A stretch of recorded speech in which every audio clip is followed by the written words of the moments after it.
भाइयों और बहनों, भगवान बुद्ध और उनका धम्म, ये परम पूज्य डॉक्टर बाबा साहब अम्बेडकर लिखित किताब हम पढ़ रहे हैं, उसका अध्ययन कर रहे हैं। और कल हमने 10 पारमिताओं के बारे में जानकारी हासिल की है। ये सद्गुण हैं, पारमिताएं, और सद्गुणों में परिपूर्ति पाना वास्तविक मनुष्य का संपूर्ण विकास दर्शाता है।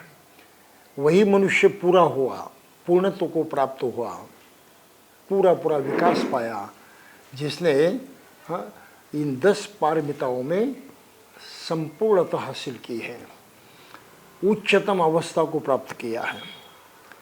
तो ये पारमिताएं वैसे विशुद्ध मग्ग में उसका बड़े आसानी से वर्णन किया है।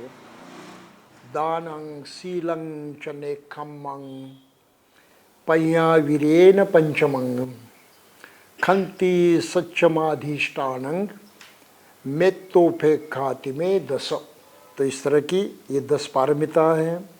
दान है, शील है, नेक्खम्म है, पय्या है, वीर्य है, ये 5, और फिर शांति यानी खंति है, सत्य है, अधिष्ठान है, मेत्ता है और उपेक्षा है। ये 5 ऐसे मिलकर ये 10 पारमिताएं हो जाती हैं। तो जैसे कि पहले हमने देखा कि बाबा साहब ने अपनी किताब में बुद्ध का जो पहला प्रवचन है, जिसको धम्मचक्र प्रवचन नाम से जाना जाता है, उसको अपने ढंग से प्रस्तुत किया है। मूल प्रवचन केवल एक ही सूत्र है, लेकिन बाबा साहब की मान्यता बिल्कुल सही लगती है कि केवल एक सूत्र का उपदेश उन्होंने 3 महीनों तक दिया है, तो संभव नहीं है। वर्षावास 3 महीनों के लिए था, तो 3 महीनों में बहुत सारी बहस हुई होगी। अलग अलग तरीके से बुद्ध ने अपने इस सिद्धांत को सिखाया होगा। और फिर जो परिव्राजक थे वो भी तो चुपचाप नहीं बैठे होंगे, उन्होंने सवाल पूछे होंगे, अपनी प्रतिक्रियाएं दी होगी। तो ये सभी बातें जो हैं मूल त्रिपिटक में कहीं आती नहीं हैं। तो बाबा साहब ने ये तर्क के माध्यम से और बुद्ध की जो शिक्षा अन्यत्र दिखाई देती हैं, उस शिक्षा को मद्देनज़र रखते हुए लिखा है। और ये उनका लिखा हुआ ये बहुत ही मायने रखता है। आधुनिक काल में बुद्ध के बारे में और धम्म के बारे में सही सोच पाने के लिए, सही सोच पर पहुंचने के लिए बाबा साहब ने यहाँ जो अपने मत व्यक्त किए हैं और बुद्ध के साथ उनके शिष्य किस तरह से वार्तालाप करते थे, उसकी कल्पना करते हुए उन्होंने ये सब मत जो हैं यहाँ व्यक्त किए हैं, और ये बहुत ही महत्वपूर्ण हैं। तो जैसे कि हमने देखा, उन्होंने बाबा साहब ने लिखा कि पहले उन्होंने उनको पंचशील सिखाया, जो पाथ ऑफ प्यूरिटी है, मानसिक शुद्धि की ये क्रिया है। पंचशील के माध्यम से मन की शुद्धि हो जाती है, जीवन के आचार की शुद्धि हो जाती है। तो उन्होंने ये पाथ ऑफ प्यूरिटी यानी विशुद्धि का मार्ग जो है पंचशील को लेकर वो सिखाया। और फिर बाबा साहब लिखते हैं कि उसके बाद उन्होंने सदाचरण का मार्ग जो है, जिसको अष्टांगिक मार्ग कहते हैं, इसकी व्याख्या की, उसको लोगों को समझाया। तो ये भी हमने देखा। और फिर अंततः उन्होंने शील मार्ग जो है या सद्गुणों का मार्ग है, जिसे पाथ ऑफ वर्च्यूज कहा गया है अंग्रेजी किताब में। तो ये पाथ ऑफ वर्च्यूज, सद्गुणों का मार्ग जो है, इसमें 10 पारमिताओं की शिक्षा उन्होंने समझाई थी। अब आगे चलकर ये पूरे 3 माह के धम्म देशना के पश्चात और उसके दौरान शिष्यों के साथ उनका क्या वार्तालाप हुआ, कौन से सवाल उन्होंने पूछे, किस तरह से अपनी प्रतिक्रियाएं दें, इन बातों को लेकर ये इसमें जिक्र करते हैं। ये बहुत ही महत्वपूर्ण है। अपने धर्म का उपदेश देकर और उसकी सम्यक व्याख्या करके बुद्ध ने परिव्राजकों से प्रश्न किया। तो बुद्ध पूछने वाले थे, क्या मेरी बात समझ में आ गई? आप जान चुके हैं, समझ चुके हैं, तो पूछना अनिवार्य है और पूछा होगा ही। तो इसलिए बाबा साहब कहते हैं कि बुद्ध ने उनसे पूछा। क्या पूछा? क्या आदमी के चरित्र की पवित्रता ही संसार की भलाई की आधारशिला नहीं है? अगर संसार का भला होना है, जगत का भला होना है, तो मनुष्य का चरित्र पवित्र होना चाहिए। मनुष्य चरित्रवान होता है, चरित्र को पवित्रता बहाल करता है, तभी कहीं संसार का भला होने वाला है, लोगों को भला होने वाला है। तो बुद्ध ने कहा ये सही नहीं है। तो परिव्राजकों ने उनको जवाब दिया, हाँ ये ऐसा ही है। और फिर बुद्ध ने पूछा, क्या ईर्ष्या, राग, अज्ञान, हिंसा, चोरी, व्यभिचार और असत्य चरित्र की पवित्रता की जड़ नहीं खोद देते? ये तो चरित्र को ध्वस्त करने वाली बातें हैं, चरित्र को उध्वस्त करने वाली बातें हैं। क्या व्यक्तिगत पवित्रता के लिए ये आवश्यक नहीं है कि आदमी में इतना चारित्रिक बल हो कि वह इस प्रकार की बुराइयों के वश में न आ पाए? यदि किसी आदमी में व्यक्तिगत पवित्रता ही नहीं है तो वह जन कल्याण कैसे कर सकता है? तो परिव्राजकों का उत्तर था, हाँ ये ऐसा ही है। और फिर आदमी दूसरों को अपना गुलाम बनाना, दूसरों को अपने वश में रखना क्यों चाहते हैं? आदमी दूसरे के सुख दुख की ओर से उदासीन क्यों है? क्या यह इसलिए नहीं है कि एक आदमी दूसरे के प्रति योग्य व्यवहार नहीं करता? परिव्राजकों का उत्तर था, हाँ ये ऐसा ही है।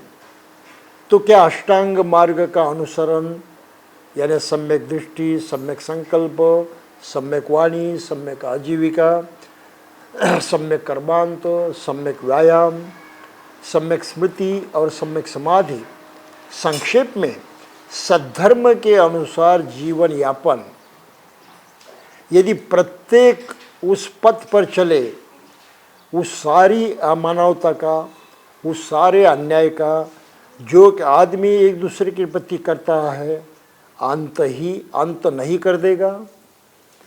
परिव्राजक कहते हैं, हाँ ये ऐसा ही है। अब शील या सद्गुणों का उल्लेख करते हुए कहा, क्या अभावग्रस्तों को अभाव दूर करने के लिए, क्या दरिद्रतों की दरिद्रता दूर करने के लिए और सामान्य जन कल्याण करने के लिए दान आवश्यक नहीं है? क्या जहाँ कष्ट है, जहाँ दरिद्रता है, उधर ध्यान देकर उसे दूर करने के लिए करुणा की आवश्यकता नहीं है? क्या निस्वार्थ भाव से काम करने के लिए निष्काम भाव की आवश्यकता नहीं है? क्या व्यक्तिगत लाभ न होने पर भी सतत प्रयत्न में लगे रहने के लिए उपेक्षा की आवश्यकता नहीं है? क्या आदमी से प्रेम करना आवश्यक नहीं है? उनका उत्तर था, हाँ। मैं एक कदम आगे बढ़कर कहता हूँ, प्रेम पर्याप्त नहीं है। जिस चीज़ की आवश्यकता है वो मैत्री है। प्रेम की अपेक्षा इस क्षेत्र व्यापक है, इसका क्षेत्र व्यापक है। इसका मतलब है न केवल आदमियों के प्रति बल्कि प्राणी मात्रों के प्रति मैत्री। ये आदमियों में ही सीमित नहीं। क्या ऐसी मैत्री अपेक्षित नहीं है? इसके अतिरिक्त दूसरी कौन सी चीज़ है जो सभी आदमियों को उस सुख प्रदान कर सके जो सुख आदमी अपने लिए चाहता है? आदमी का चित्त पक्षपात रहित रहे, सभी के लिए खुला, सभी के लिए प्रेम और घृणा किसी से नहीं। उन सब ने कहा, हाँ ऐसे ही है। लेकिन इस सद्गुणों के आचरण के साथ प्रज्ञा जुड़ी रहनी चाहिए। प्रज्ञा यानी निर्मल बुद्धि। क्या प्रज्ञा आवश्यक नहीं है? परिव्राजक मौन रहे।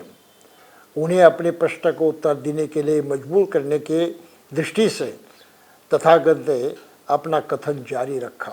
उन्होंने कहा, भला आदमी हम उसी को कहेंगे जो कोई बुरा काम न करे, बुरी बात न सोचे, बुरे तरीके से अपनी जीविका न कमाए और मुंह से कोई ऐसी बात भी न निकाले जिससे किसी की हानि हो अथवा किसी को कष्ट पहुंचे।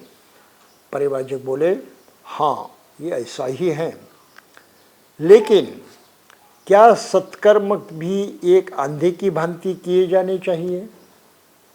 सत्कर्म तो करने हैं, लेकिन अंधे बनकर करने चाहिए, अंधी की तरह करने चाहिए?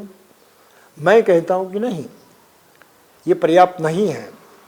यदि ये पर्याप्त होता तो हर एक छोटे बच्चे के बारे में कह सकते कि वह हमेशा भला ही भला है।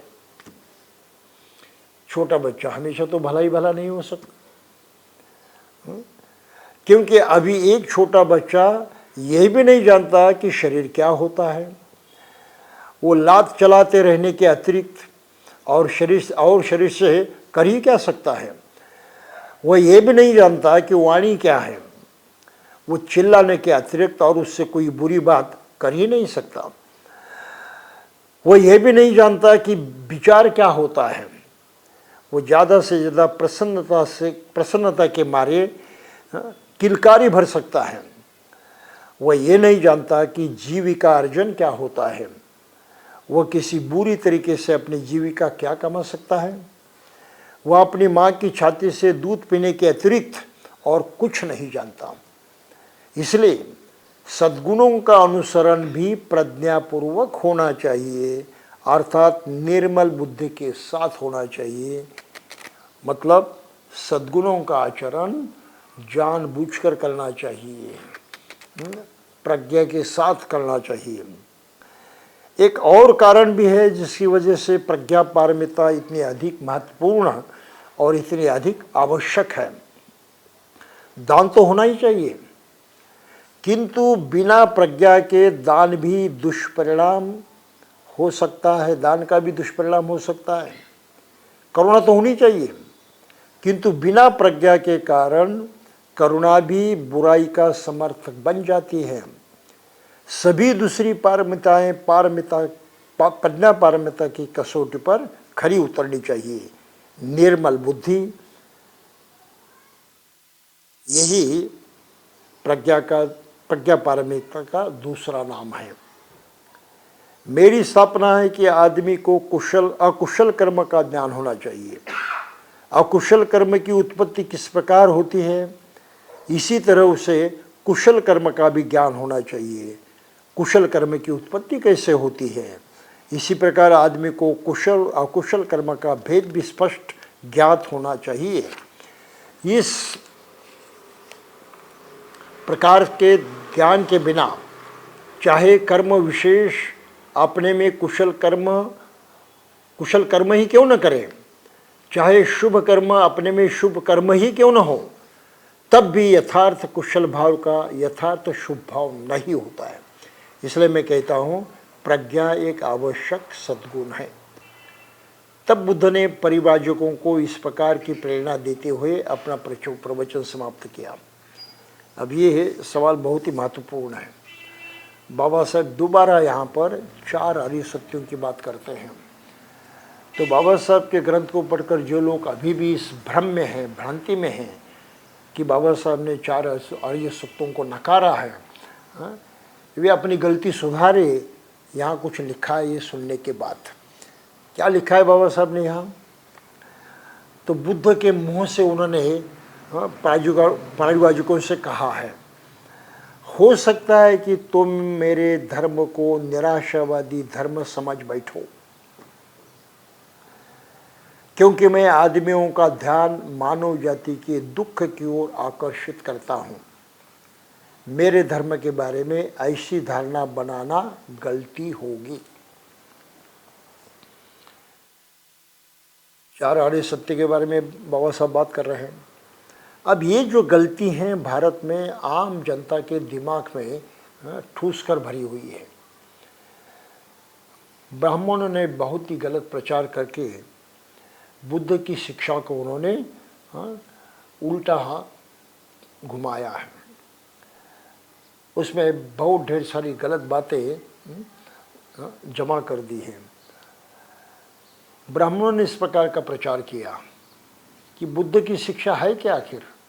बुद्ध केवल दुख के बारे में बोलते हैं, और दुख के बारे में कहते हुए बुद्ध ने एक जगह लिखा है, जाति भी दुखा, यानी जन्म लेना भी दुखदाई है, जरा भी दुखा, बूढ़े होना भी दुखदाई है, व्याधि भी दुखा, बीमार होना भी दुखदाई है, मरणम भी दुखं, मरण भी दुखदाई है, यंकिंचिन न लभती तम भी दुखं, जो हम चाहते हैं लेकिन मिलता नहीं वो भी दुखदाई है, जो चाहते नहीं वो मिलता है वो भी दुखदाई है, प्रिय लोग जो लगते हैं उनका सहवास नहीं टिकता वो भी दुख है, जो अप्रिय लगते हैं उनसे संबंध आ जाता है वो भी दुख है। तो इस तरह से नाना प्रकार से आदमी दुख ही दुख सहन करता है। बस इसी व्याख्या को लेकर फिर दुष्प्रचार किया गया बुद्ध के बारे में, ये भ्रम फैलाया गया कि बुद्ध का धर्म कोई काम का नहीं, वो सिर्फ दुख की बात करता है। और ये भारतीय लोगों के दिमाग में ये भ्रम आज भी जैसे कि वैसा है, और उसको लगातार बढ़ाने की कोशिश बुद्ध धर्म के जो विरोधक हैं वो करते रहते हैं। तो इसलिए बाबा साहब ने यहाँ पर इसकी व्याख्या की है कि बुद्ध के मुँह से उन्होंने पारिभाषिकों से कहा है कि हो सकता है कि तुम्हारे मन में मेरे धर्मों को निराशवादी धर्म समझ बैठो, क्योंकि मैं आदमियों का ध्यान मानव जाति की दुख की ओर आकर्षित करता हूँ। फिर आगे वो कहते हैं, निस्संदेह मेरा धर्म दुख के अस्तित्व को स्वीकार करता है। निस्संदेह, कोई शक नहीं कि मेरा धर्म जो है, मेरी शिक्षा जो है, दुख के अस्तित्व को स्वीकार करती हैं, दुखों को मानती हैं, दुख हैं ये समझती हैं, तो इसका इनकार नहीं किया जा सकता। किंतु यह उतना ही जोर उस दुख के दूर करने पर भी देता है। मेरा धर्म क्यों दुख की बात नहीं करता, दुख को दूर करने पर भी उतना ही जोर देता है। तो दुख आर्य सत्य कबूल किया, ये कार्य सत्य मान लिया, फिर दुखों को दूर किया जा सकता है, दूसरा भी आर्य सत्य मान लिया। अब वो आगे कहते हैं, मेरे धर्म में दोनों बातें हैं, इसमें मानव जीवन का उद्देश्य भी निहित है और यह अपने में आशा का संदेश भी है। बहुत भारी आशा इस धर्म से उत्पन्न होती है, वो आशादायी है, लोगों को आशा दिखलाता है। कौन सी आशा? भाई दुख का भी निरोध किया जा सकता है, दुख को भी रोका जा सकता है, उसको दूर किया जा सकता है। क्या ये आशादायी नहीं है? ये तो सबसे आशादायी ही बात है कि दुख को रोका जा सकता है। किसी भी धर्म ने ये बात नहीं की, उन्होंने नहीं कहा कि दुख को रोका जा सकता है। उन्होंने कहा दुख को तो भुगतना ही पड़ेगा, क्योंकि तुम्हारे पिछले जन्म का पाप है, उससे छुटकारा नहीं, उसको रोक नहीं सकते। आप धर्म के देव देवताओं का पूजन करोगे, उनको मानेंगे, कर्मकांड करोगे, तब कहीं आपका दुख जो है अगले जन्म में नष्ट होगा, अभी नहीं। और ये कहाँ का व्यवहार है? आज तुम देवता को दे दो, ये बलि देना है, ये उपहार चढ़ाना है, ये भोग देने हैं, देवताओं का अभी दो, और देवता उसका मुबदला कब देंगे? मरने के बाद। अभी ये भी कोई न्याय है? ये तो चालाकी है, शुद्ध चालाकी है, चालाकी के वगैरह कुछ नहीं। लेकिन बुद्ध ने क्या कहा है? दुख को रोका जा सकता है। अभी इतनी बड़ी आशा इससे प्रज्वलित होती है, तो बुद्ध के धर्म को निराशावादी कभी नहीं कह सकते। अन्य सभी धर्म निराशावादी है, उसमें कोई आशा नहीं है। इसलिए नहीं कि वे अभी जीते जी किसी को सुख पाने की शिक्षा देते ही नहीं। कहते हैं कि जीते जी किसी को सुख मिलने वाला नहीं है, दुख ही भोगना पड़ेगा, क्योंकि पिछले जन्म का पाप है, जब तक वो खत्म नहीं होगा तो आपको सुख नहीं मिलेगा। और इस जन्म में धर्म के आधार से धर्म कर्म करके आप उसको मिटा सकते हैं, फिर अगले जन्म में आपको सुख मिलेगा। सब धोखाधड़ी है, केवल बकवास है, इससे अधिक कुछ नहीं। तो इसलिए बाबा साहब ने इस ढंग से यहाँ पर ये प्रस्तुत किया है 4 आर्य सत्य। फिर आगे वो लिखते हैं, इसका उद्देश्य है अविद्या का नाश, जिसका मतलब है दुख के अस्तित्व के संबंध में अज्ञान का नाश। तो दुख का कारण अज्ञान है, इस अज्ञान का नाश करना ये मेरे धर्म की शिक्षा है। तो कैसे किया जा सकता है? तो अज्ञान का नाश करके किया जा सकता है। मतलब है दुख का कारण अज्ञान है, अज्ञान का नाश करने की शिक्षा मेरा धर्म देता है, और उसके जरिए फिर दुख नष्ट हो जाता है। और फिर अंत में कहते हैं,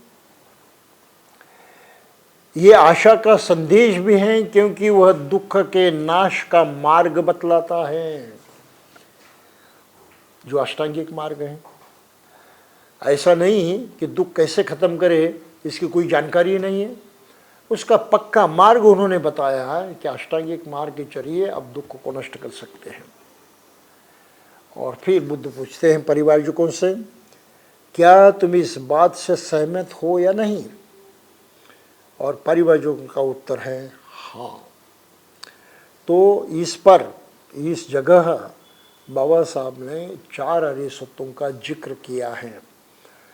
पारंपरिक जो पद्धति है वो अलग है, ये तो एक फॉर्मेट बनाया है उन्होंने, फॉर्मूला बनाया है। दुख, दुख का कारण, दुख समुदय, दुख निरोध, दुख गामिनी पटिपथ, दुख निरोध गामिनी पटिपथ, बस इस तरह से पारंपरिक ढंग से 4 आर्य सत्यों का बयान किया गया है।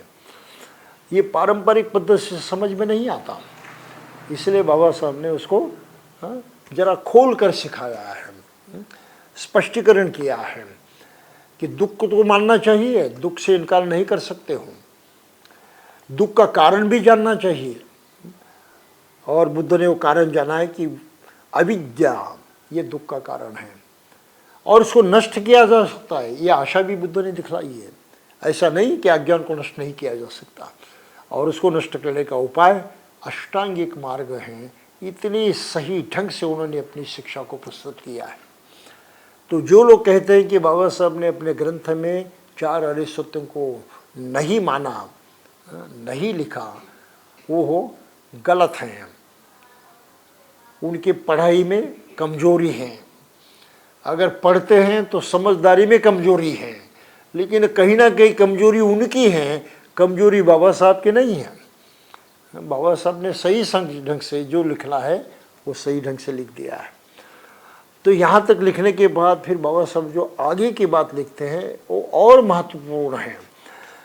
आम जनता जो बुद्ध के संपर्क में आए, बुद्ध के धम्म को जाने, उन्होंने किस तरह से सोचना चाहिए, उन्होंने किस तरह से बुद्ध धम्म की तरफ देखना चाहिए, उनकी अपनी मानसिकता किस तरह से होनी चाहिए, इसका जिक्र बाबा साहब ने इस संक्षिप्त प्रकरण में किया है। ये बहुत ऊंची बात है, बहुत ऊंची बात है, और इस तरह से लोग सोचते नहीं हैं। बहुत सारे लोग पता नहीं क्यों, लेकिन सोचने में जरा पिछड़ापन महसूस करते हैं। तो परिव्राजकों को धर्म दीक्षा दी, तब वो हाँ, बिल्कुल स्वस्थ हो गए। उनके सब प्रश्न जो हैं उनका निराकरण हो गया और बुद्ध के सिखाए मार्ग पर चलने के लिए वो तैयार हो गए। तो फिर अगले कुछ दिनों में 3 महीने का वर्षावास था, उन्होंने साधना भी की, प्रत्यक्ष अपना कर देखा और इतने जोर से और इतना जोर लगाकर उन्होंने इसका पालन किया कि वो प्रत्यक्षात बुद्ध जैसे अनुभव को पा सके, अरहत बन सके। तो बुद्ध ने जो कुछ अनुभव किया था वो अनुभव उनको भी हो गया और इस तरह से बुद्ध की शिक्षा जो है प्रमाणित हो गई, सिद्ध हो गई, प्रूव हो गई। ये गलत नहीं है, ये साबित हुआ। तो ये सबसे बड़ी बात है बुद्ध के धम्म के बारे में। किसी भी अन्य धर्म की शिक्षा साबित नहीं हुई है, वो सच्ची हैं, ये साबित नहीं हुआ है। आज भी वो केवल कल्पनाएं हैं। स्वर्ग या नरक है, किसी को कुछ पता नहीं, कुछ भी साबित नहीं हुआ है। किसी भी दूसरे धर्म का आदमी दुख से मुक्त नहीं हुआ है, होने की शिक्षा ही उसके पास नहीं है। लेकिन बुद्ध का धम्म है ऐसा कि जिसको अपनाकर लोग प्रत्यक्षात बुद्ध जैसे ही दुख मुक्त हो गए। एक नहीं, 2 सही, 2500 वर्षों में करोड़ों लोग इस तरह से बुद्धत्व को प्राप्त हुए, दुख मुक्ति को प्राप्त हुए। इससे अधिक प्रूफ कौन सा चाहिए? इससे अधिक सच्चाई का समर्थन कैसे हो सकता है? ये तो बिल्कुल सिद्ध हुआ है, साबित हुआ है, इसमें अभी किसी को कोई शक नहीं होना चाहिए। तो पूरी दुनिया में जितने भी धर्म हैं, उन सभी धर्मों ने केवल बुद्ध धर्म ही अपने सच्चाई को साबित कर सका है। ये हर बुद्धिस्ट ने जानना चाहिए। ये साबित हुई सच्चाई है, कल्पना नहीं, केवल विचार नहीं, केवल सोच नहीं है। प्रत्यक्षात वैसे ही होता है जैसे बुद्ध ने स्वयं कहा है। ये धम्म की ताकत है। और फिर इसको मद्देनजर रखते हुए हमें समझना चाहिए कि हमने भी अगर धम्म का पालन किया तो उस हद तक हमको भी लाभ होने ही वाला है, गलती नहीं होगी, उल्टा कभी होगा ही नहीं, लाभ तो होना ही। क्योंकि सच्चाई पर ये शिक्षा जो है बुद्ध की, ये खरी उतरी है और साबित हुई है, इसके बारे में कोई शक नहीं। तो इस तरह से ये प्रथम प्रवचन को बाबा साहब ने अपने ढंग से अलग तरीके से हमारे सामने प्रस्तुत किया है। आगे फिर वो परिव्राजकों की धर्म दीक्षा होती है, कैसे होती है, उनकी सोच क्या होती है, उसके बारे में लिखते हैं और बड़ा ही रोचक लिखा हुआ है। उन 5 परिव्राजकों ने ये तुरंत देख लिया कि ये वास्तव में एक नया धम्म है। समझ गए, अरे पुरानी बातें नहीं हैं, ये तो बिल्कुल नया है। पहले तो उन्होंने काफ़ी सीखा था, काफ़ी सुना भी था, स्वयं को अपने शरीर को बहुत दुख पीड़ा देते हुए तपश्चर्या भी की थी, सब आजमा कर देखे थे। और तो समझ गए अरे अब तक की जो बातें थी धर्म के नाम पर चलने वाली, सब तो मालूम है, ये बिल्कुल नया है, ये बिल्कुल अलग है। तो बुद्ध की शिक्षा की ये जो नई व्याख्या है, नई पहचान है, ये 5 जन समझ चुके। जीवन की समस्या के प्रति इस नए दृष्टिकोण से वे इतने अधिक प्रभावित हुए कि सभी एक साथ कहने लगे, बहुत ही उत्साहित हुए, बहुत ही प्रभावित हुए। ये सच्चाई उनको इतनी ही अच्छी लगी तो सभी उत्साह के माध्यम से क्या कहने लगे, संसार के इतिहास में इससे पहले किसी भी धर्म के संस्थापक ने कभी ये शिक्षा नहीं दी थी कि दुनिया के दुख की स्वीकृति ही धर्म का वास्तविक आधार है। बहुत बड़ा सत्य उनको मालूम हुआ कि दुनिया में दुख हैं, ये दुनिया की दुख होने की सच्चाई है, इसको नकारा नहीं जा सकता। दुनिया में दुख हैं, ये सच्चाई नकारी नहीं जा सकती। अगर किसी धर्म की जरूरत है दुनिया को, तो इस दुख से सामना करने वाला धर्म चाहिए। दुख जैसे आपत्ति को मिटाने वाला धर्म चाहिए। तो उस धर्म का तत्व ज्ञान, उसकी आधारशिला, उसका फाउंडेशन क्या होना चाहिए? दुख को जानना। बगैर दुख के जाने मनुष्य के सुख की बात कैसे कर सकते हो? कैसे सोच सकते हो उसके बारे में? तो इस सच्चाई को पारिभाषिकों ने जाना और बाबा साहब ने बहुत ताकत के साथ इस सच्चाई को यहाँ प्रकट किया है कि हर बौद्ध आदमी ने ये समझना चाहिए कि जो धर्म दुख की बात कहता है और उसको मिटाने की शिक्षा देता है, वही वास्तविक धर्म कहने के लायक है। अन्य धर्म कहने के लायक नहीं है। दुनिया के कोई भी दूसरे धर्म मनुष्य के दुख की व्याख्या नहीं करते, दुख की तरफ देखते ही नहीं, और मनुष्य जाति में दुख हैं ये मानते भी नहीं। तो जो धर्म मनुष्य के दुख से ही बेखबर हैं, जो धर्मों को मनुष्य के दुख दिखा ही नहीं देते, भले वो धर्म मनुष्य के काम क्या आएगा? कुछ भी नहीं आएगा। मनुष्य बीमार हैं और ऐसे इलाज करने वाले डॉक्टर हैं जिनको बीमारी दिखाई नहीं देती, बीमारी समझ में भी नहीं आती, उसके लक्षण भी नहीं दिखाई देते। ऐसा अनजान डॉक्टर भले उस बीमार को कौन सी दवा देगा, उस पर इलाज कैसे करेगा? संभव ही नहीं है। इसे दुनिया के कोई धर्म जो दुख की बात समझते नहीं, मानवीय दुख को जानते नहीं और उससे छुटकारा पाने की कोई मार्ग दिखाते नहीं, वो मनुष्य के लिए किसी भी काम के धर्म नहीं है। बहुत बड़ी बात है, बहुत बड़ी बात है कि अन्य धर्म मनुष्य के किसी काम के नहीं है। बात खत्म। और फिर आगे लिखा है, संसार के इतिहास में इससे पहले कभी किसी भी धर्म के संस्थापक ने ये शिक्षा नहीं दी कि दुनिया के इस दुख को दूर करना ही धर्म का वास्तविक उद्देश्य है। धर्म का उद्देश्य क्या होना चाहिए? किस लिए धर्म की जरूरत है? दुख को नष्ट करने के लिए। और दुख को नष्ट करने का धर्म का अगर उद्देश्य नहीं हो तो उस धर्म किस काम का?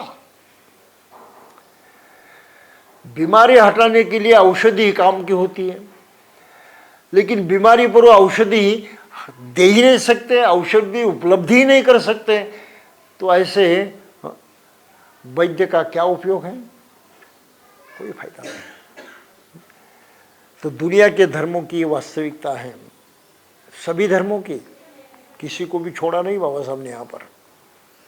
और फिर आगे लिखते हैं, ये बहुत मायने बात रखती है, संस्कार के इतिहास में इससे पहले किसी ने भी मुक्ति का ऐसा मार्ग नहीं सुझाया था जो इतना सरल हो, जो मिथ्या विश्वास और अपौरुषीय शक्तियों की मध्यस्थता से इतना मुक्त हो, जो इतना स्वतंत्र ही नहीं बल्कि जो किसी आत्मा या परमात्मा के विश्वास का इतना विरोधी हो, और जो मोक्ष लाभ के लिए मरणांतर किसी जीवन में विश्वास रखना या न रखना भी अनिवार्य न मानता हो।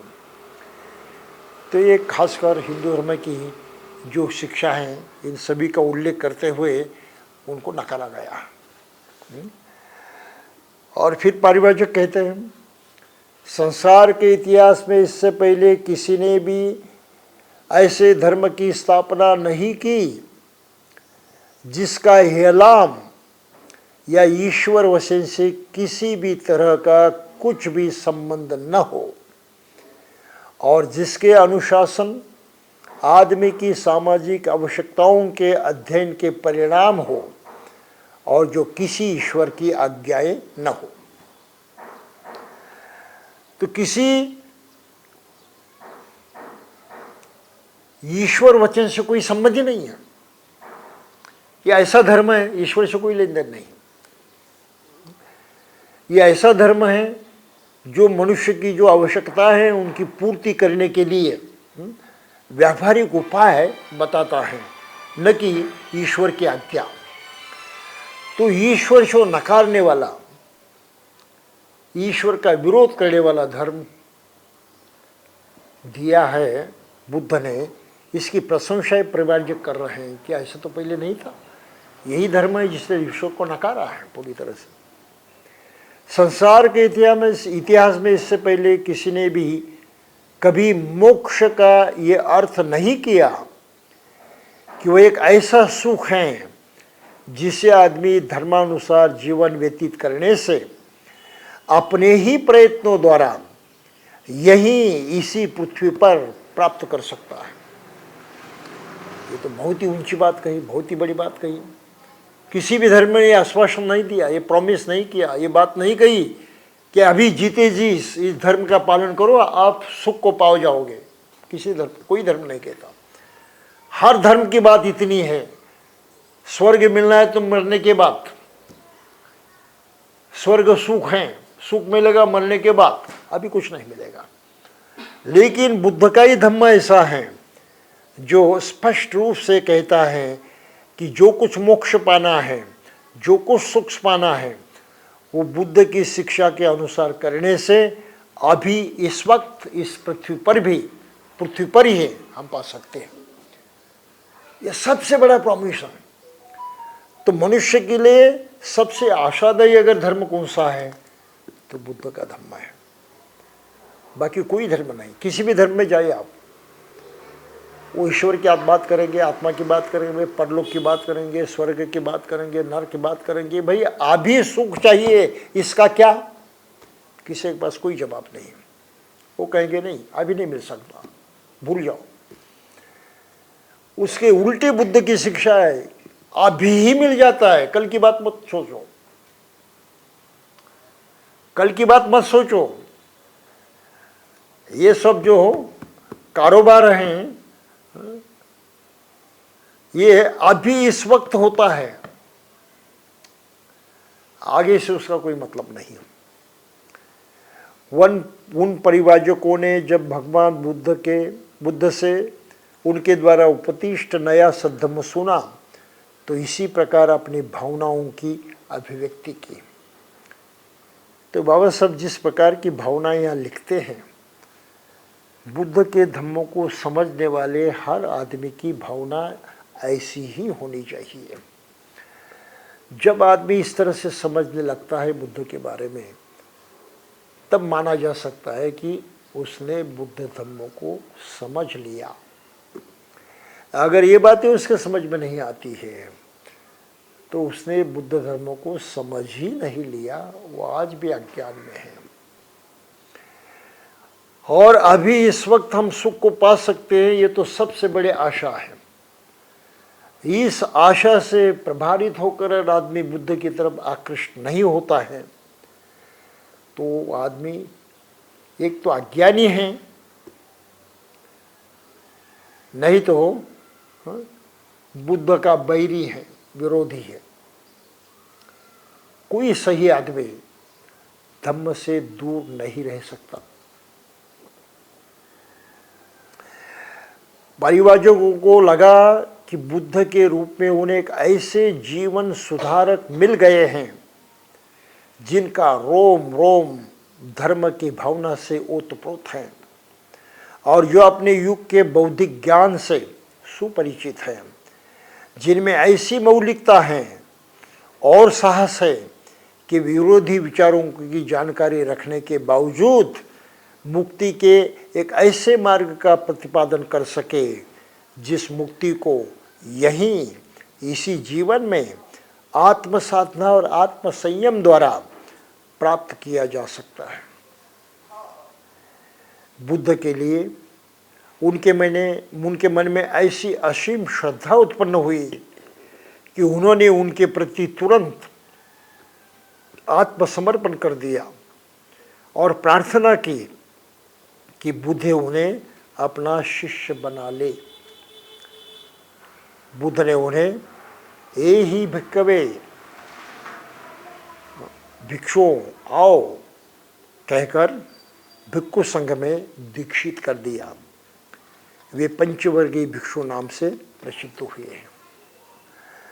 तो बुद्ध के धम्म का लोगों ने किस तरह से स्वीकार किया, इसकी एक कहानी बाबा साहब ने जितनी हो सके उतनी ही खुल कर रखी है और समझा देने की कोशिश की है।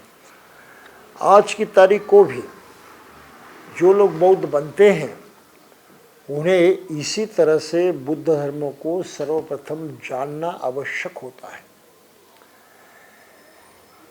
अपने जीवन को हम कैसे जिए, अपने जीवन को हर पल सुख की तरफ कैसे आगे बढ़ाएं, अपनी जीवन की मौलिकता ध्यान में रखते हुए वो कहीं भटक न जाए, कहीं उसकी हानि न हो जाए, इसके बारे में हर आदमी ने सचेत होना जरूरी है, जागृत रहना जरूरी है। बेसावध रहते हुए हम अपनी ज़िंदगी बसर नहीं कर सकते और यही सबक बाबा साहब ने इस प्रकरण में हमको सिखाया है। अगर बुद्ध का इतना महत्व है, अपने जीवन से इतना उनका अटूट नाता है और जो इसी जन्म में जीते जी हमें पूरे पूरे कल्याण की तरफ ले जा सकता है, भला ऐसी बात को कौन नकारा सकता है, इसकी तरफ कौन दुर्लक्ष्य कर सकता है। इसको तो स्वीकार होना ही चाहिए, उसको तो कबूल करना ही चाहिए। अगर नहीं करते हैं तो बेशक हम में कुछ कमी है, इस बात को समझना चाहिए। तो आज की तारीख को जब हम पूरे ही भारतीय लोगों की तरफ देखते हैं, खासकर बौद्धों की तरफ देखते हैं, तो मन में ये सवाल तो पैदा होता है, क्या ये सच में बुद्ध को जानते ही हैं? बुद्ध ने जो ये बुनियादी बातें बताई हैं, क्या कभी उन्होंने सुनी हैं? क्या उन्होंने बुद्ध की शिक्षा का अपने से कैसे मेल बैठता है, किस काम आ जाते हैं, इसके बारे में सोचा है? बगैर सोचा बौद्ध बनी कैसे सकते हैं? बात तो यहाँ पर आकर रुकी है और जिसका उत्तर हम जानते हैं। हम जन्म से ही लोगों को बौद्ध कहने लगते थे, जन्म से। सारा सार झूठ है, 100%। तो जन्म से बौद्ध कहलाने की जो पद्धति चल रही है दुनिया में, उसको तुरंत रोका जाना चाहिए। तुरंत यानी तुरंत। बुद्ध धर्म से कोई लगाव रखने वाले हर आदमी ने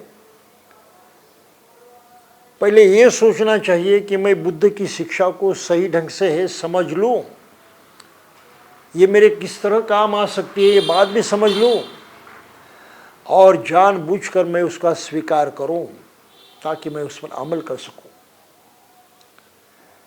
ये अगर नहीं किया तो किसी ने भी स्वयं को बौद्ध नहीं कहलाना चाहिए। तो आज हम गलत लोगों को बौद्ध कह रहे हैं, गलत लोगों को, और अपेक्षा करते हैं कि धम्म का कारोबार बढ़ेगा, भारत बौद्ध में होगा, बड़ी क्रांति होगी समाज में। अरे भाई कुछ नहीं होगा, ये तो न करने वाले लोग हैं, आलसी। धम्म से उनका कोई लेन देन नहीं है, ये कुछ भी करने वाले नहीं हैं। खुद का तो भला नहीं करेंगे लेकिन औरों की भलाई में भी कोई योगदान नहीं देंगे। आप किस पर निर्भर रहे हैं? तो इस गलती को सुधारना आज की तारीख को बहुत ही महत्वपूर्ण मानना चाहिए। भारत की ये कमजोरी, बाबा साहब के पश्चात धम्म क्रांति की ये सबसे बड़ी कमजोरी है। हम लाखों की संख्या में दीक्षा भूमि पर आते हैं, यकीन मानिए सभी लोग अबौद्ध हैं, कोई बौद्ध नहीं। कुछ समझ में आता है? आचरण से उन्हें कोई लेन देन नहीं है। ये सिर्फ दिखावा दिखाने के लिए आते हैं। यूं तो कहें टाइम पास करने के लिए आते हैं,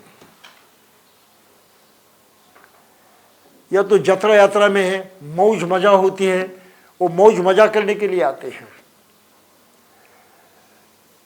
और वैसे ही उनके जैसे दूसरे बौद्ध उनको दान देते हैं, अन्नदान। जैसे वो सभी भूखे प्यासे हैं, उनको जरूरत है अन्नदान की, तो हम दान किसको देते हैं इसकी भी खबर हमको नहीं है। इतना अज्ञान नागपुर में आज की तारीख को भरा हुआ है। जिस भूमि में बाबा साहब ने बुद्ध को लाया, बुद्ध के धम्मों को लाया, लाखों की संख्या में लोग इकट्ठा हुए बुद्ध और धम्म का स्वागत करने के लिए। वो 14 अक्टूबर की बात जो है वो ध्यान में रखें। देश से बाहर होते बुद्ध और धम्म, उनको दोबारा बाबा साहब ने देश के अंदर लाया और उनका स्वागत इतने बड़े शानदार ढंग से किया। लेकिन स्वागत करने के बाद हम बिल्कुल ठंडे हो गए। बुद्ध और उनके धम्मों को पूरे देश में फैलाने की जिम्मेदारी बाबा साहब ने हम पर सौंपी थी कि मुझे भारत बौद्ध में करना है। हमने कुछ नहीं किया। हम कुछ करने के लायक भी नहीं रहे, हमारे पास योग्यता नहीं है, कोई योग्यता नहीं है। योग्यता इसलिए नहीं है कि हम धम्म को जानते ही नहीं, सुनना भी नहीं चाहते, जानना भी नहीं चाहते, पढ़ना भी नहीं चाहते। बस जन्म से बौद्ध है, इसमें हम खुश हैं। तो ये बहुत ही भयंकर अज्ञान है और इस अज्ञान का परिणाम निश्चय ही बुराई में होने वाला है। इस बुराई से बचने की जरूरत है और इसलिए मैं ये कहता हूँ कि घर घर में दीक्षा होनी चाहिए। 7-8 साल के बच्चे हों, लड़का लड़की हो, तो माँ बाप ने उनको धम्म सिखाने की, समझाने की कोशिश करनी चाहिए पहले बार, और फिर उनको धम्म दीक्षा लेने के लिए तैयार करना चाहिए। अगर इस तरह से उनकी तैयारी हो जाती है तो जीवन में वे धम्म से जुड़े रहेंगे और धम्म के आचरण के माध्यम से जो भी कुछ अपना कल्याण पाना है उसको पा सकेंगे। अगर ऐसा नहीं किया तो कल आगे बढ़कर यही लड़के लड़कियां अपनी माँ बाप को कोसती रहेंगे कि हमारे माँ बाप ने हमको धम्म क्यों नहीं दिया। तो अपराधी के कटघरे में हर आदमी को खड़ा रहना पड़ेगा।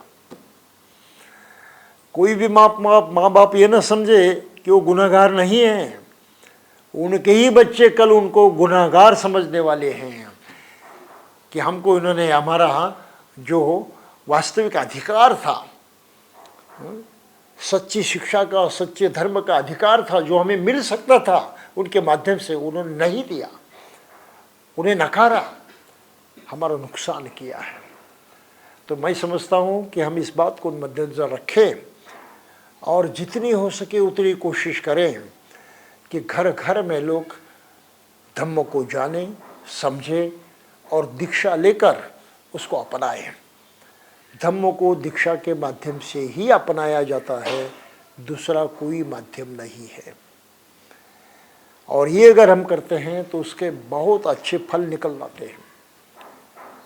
मैं जो नागपुर में कॉलेज चलाता था, मेरा अपना कॉलेज था, महानाग शाक्यमुनि विद्यासन और international school of Buddhist studies and research, और मेरे यहाँ 12वीं पास होने के बाद कॉलेज में एडमिशन होती थी और वहाँ भिक्षु रहकर 3 साल तक अध्ययन करना पड़ता था बीए की डिग्री पाने के लिए। और ये जब मैंने किया तो मेरे पास ऐसे कुछ लोग आए थे जिनकी ही क्षमता ज़्यादा नहीं थी। एक ऐसा लड़का आया था भोपाल से जो 1 महीना रहा और कहा, मंदिर जी मुझे छुट्टी दीजिए, मैं जा रहा हूँ। मैंने भाई क्यों जा रहे हो? मुझसे यहाँ रहना नहीं होगा, यहाँ की डिसिप्लिन, यहाँ की शिस्त जो है, हाँ ये मुझे मेरे आपे के बाहर है। मैंने क्या हुआ? उसने कहा मैंने आज तक जितनी एग्ज़ाम थी सब कॉपी करके पास की है और आपने बताया है कि कॉपी बिल्कुल करना नहीं है, बेईमानी बिल्कुल करनी नहीं है, तो मुझसे तो ये बीए होगा नहीं अभी, मैं जा रहा हूँ। मैंने कहा तू भाग कर गया तो पकड़ कर लाऊंगा, किसी भी हालत में जाएगा नहीं, तुझे यहीं पर रहना है और जो कहा है वो ईमानदारी से अमल में लाना है। उसने किया। लड़का तो बहुत बेहतरीन था, जिद भी थी, ताकत भी थी, उससे सुना किया। मैंने कहा तू फेल हो गया तो भी परवाह नहीं, लेकिन तू यहीं पर रहेगा। और जब उसका रिजल्ट निकला तो यहाँ के यूनिवर्सिटी से वो रिजल्ट लाया हमारे क्लर्क ने, उसको दे दिया। वो रिजल्ट देखकर रोने लगा। तो क्लर्क ने तुरंत कहा बंटी जी ने तुमको बुलाया है, ये रिजल्ट लेकर उनके रूम पर जा, दिखा उनको। तो वो मार्कशीट लेकर मेरे पास आ गया और रोते रोते ही मेरे हाथ में मार्कशीट दे दी। मैंने देखा अरे तो फर्स्ट क्लास में पास हुआ है, फर्स्ट क्लास में। उसका यकीन नहीं होता था। फिर वो वही मुझसे बोला बंटी मैं अभी भी यकीन नहीं कर रहा हूँ कि मैं फर्स्ट क्लास में कैसे पास हो गया। तो मैंने कहा देखो ये धम्म की ताकत है, क्योंकि वहाँ पर सभी विद्यार्थियों को मेडिटेशन कंपलसरी था, अन्य भी दूसरी बातें कंपलसरी थी, किस तरह से स्टडी करना है इसका भी तौर तरह के बताए जाते थे। तो मेरे कॉलेज के सभी लड़के और लड़कियाँ हमेशा फर्स्ट क्लास में पास हुई है। ये रिकॉर्ड है नागपुर यूनिवर्सिटी में, किसी भी कॉलेज में नहीं हुआ। सभी के सभी लड़के कभी फर्स्ट क्लास में पास नहीं हुए, लेकिन ये एकमात्र कॉलेज ऐसा रहा है जिसमें सभी के सभी लड़के फर्स्ट क्लास में पास हो गए। अब वही लड़का सांची यूनिवर्सिटी में प्रोफेसर है। एक भागने वाला लड़का जिसको पूरी हिम्मत हार चुका था, वो भी अपने जीवन में इस तरह से खड़ा हुआ, ताकत के साथ, इज्जत के साथ, इतनी प्रतिष्ठा पाई, इतना गौरव पाया, क्योंकि धम्म के बारे में वो बहुत जागरूक था। जो कहा उसने माना, जो करना चाहिए था उसने किया, उसमें उसने आनाकानी नहीं की। उसका नतीजा ये निकला कि वो अपने जीवन में सही में यश को पा गया और अपने उच्च पद की प्राप्ति करके बड़े आराम की ज़िंदगी पे वो सैर कर रहा है। तो यकीन मानिए कि हमें धम्म के रास्ते पर चलना ही चाहिए, देरी करेंगे तो नुकसान होगा। तो मुझे अंत में इतना ही कहना है कि सभी बौद्ध लोग धम्म दीक्षा को बहुत ही गंभीरतापूर्वक स्वीकार करें और घर में धम्म जीवन जीवित रहे, आचरणशील रहे, इसकी ओर ध्यान दें। बस आज के लिए इतना ही काफ़ी है, बाद में हम मिलेंगे कल। जय भीम।